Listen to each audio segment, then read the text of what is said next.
I'm Antonia Gausachs. I've recently come back from a study abroad experience at Fudan University in Shanghai, China.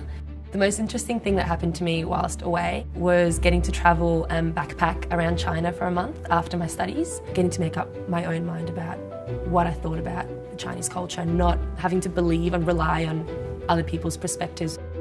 It's just a really relaxed, down-to-earth culture. The study culture at Fudan was really different. The selection process to get into that university is insanely hard. And so they feel really privileged and they put a lot of work into what they're doing. And so that, I guess, pushed us as exchange students.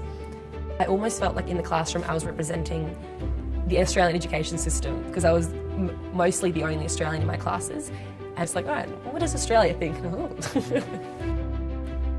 The classes we take as exchange students were all taught in English. The teachers were from all over the world. Very interesting to get a Chinese teacher's point of view and a lot of Chinese history, and my subjects are credited across directly to my study plan here in Melbourne. I just chose some from the list made available by Fudan and I sent them to my supervisors here at Melbourne, so that was quite an easy crossover.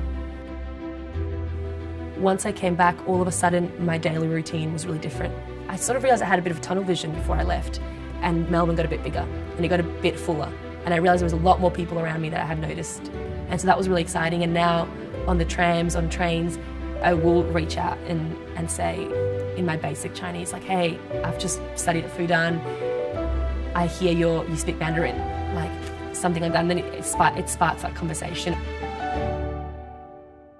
I think this experience has definitely made me a little more employable. I've always seen myself structuring my career path around Asia and particularly around China. The idea that the world isn't as scary as it seems, that you could be yourself at home and you can be yourself across the other side of the world in China, and you can walk into any room anywhere in the world and still have that confidence, even if it's in a different language. It's just opened my mind. Are you interested to see what that experience might look like? My goodness, that is so cool. That's the goal. That's the best takeaway from the whole experience, learning how to use the chopsticks. Thank you.